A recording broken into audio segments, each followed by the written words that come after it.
দেখি এখন শখেন আর হতেন কে সেবন করে। গল্প তো এখন আমরা কিছুই জানি না। খাচ্ছি দাচ্ছি ঘুমাচ্ছি, একটা করে সিন করছি, আলহামদুলিল্লাহ। ব্যাচেলর পয়েন্ট অনেক আগের থেকে সারা পাওয়ার জিনিস। এবার কেমন পাচ্ছি এবারে দর্শকরাই বলবে, আমরা তো আর বলতে পারি না। সারাদিন শুটিংই করি, সকালে বাইরে হই, রাতে বাসায় যাই। দর্শকের সাথে দেখা হচ্ছে কম, দর্শকরাই বলবে যে কেমন হচ্ছে। এই সিজনে শুটিং করতে গিয়ে অনেক বেশি এনজয় করতেছি, কারণ আমরা অনেক আরাম করে শুটিং করি। কারণ আমাদের সারাদিনে ম্যাক্সিমাম 5টা সিন হয়, বেশি হয় না। আগে যেরকম আমাদের টার্গেট থাকতো 12টা 14টা করে সিন করতে হবে, এবার ম্যাক্সিমাম হচ্ছেই এলো আমাদের 5টা। অনেক সময় মানে 4টার উপরে করতে পারি না, তারপরেও কষ্ট করে আমাদের 5টা করতে হচ্ছে।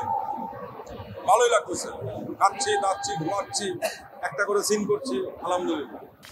সেই জায়গায় এগুলো তো আসলে সব বলবো আমি আমার যে ডিরেক্টর মানে আমার কমান্ডার যে কাজল আরিফিন অমি, সবই তো ওর চিন্তাধারা ডে বাই ডে অনেক আপডেট হচ্ছে, ওগুলো সে একটু ইমপ্লিমেন্ট করতেছে।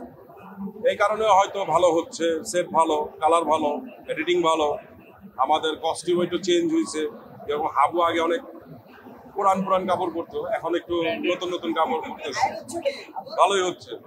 হাওবার আয়ের উৎস তো এটা ব্যাচেলার পয়েন্ট দেখলেই বলতে পারবে যে আয়ের উৎসটা।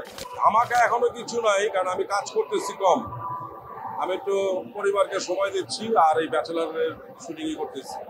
তবে নেক্সট মান্থ থেকে আশা করি আবার সিঙ্গেল করা শুরু করবো, অন্য সিরিয়ালগুলোও করবো।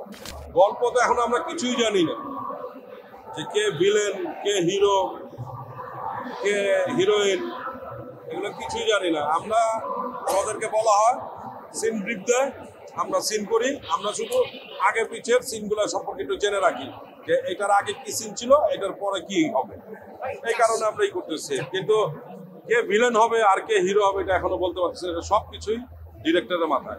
এক্সপ্রেশন দিচ্ছে না, এত কথা শিখছে, বাবা ডাকে, মা ডাকে, দাদা ডাকে, ওর ফুপিরা ডাকে, ওর কাজিনরা আছে ওদেরকে সবাইকে দাদা ভাই ডাকে।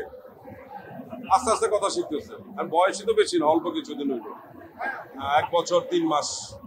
আবু ভাই আসলে শুধুমাত্র যে বুয়াটা কাজ করবে তার হাত দেখে, আর বাস্তবে তো সে কিছুই জানে না।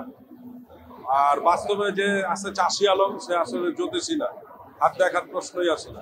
তা মন খারাপের কিছু নাই, কারণ বুয়ার সাথে লাগতেছে, বুয়া ঠিক মতো কাজ করতেছে না, মাঝে মাঝে নাকি চুরি করে শুনছি। মানে এখনো ডিমের হিসাব পাওয়া যায় না, দুধ বেশি লাগতেছে, তেলের ডিব্বায় তেল কম থাকে, এখন সে কি চুরি করতেছে কিনা সেটা এখনো জানি না।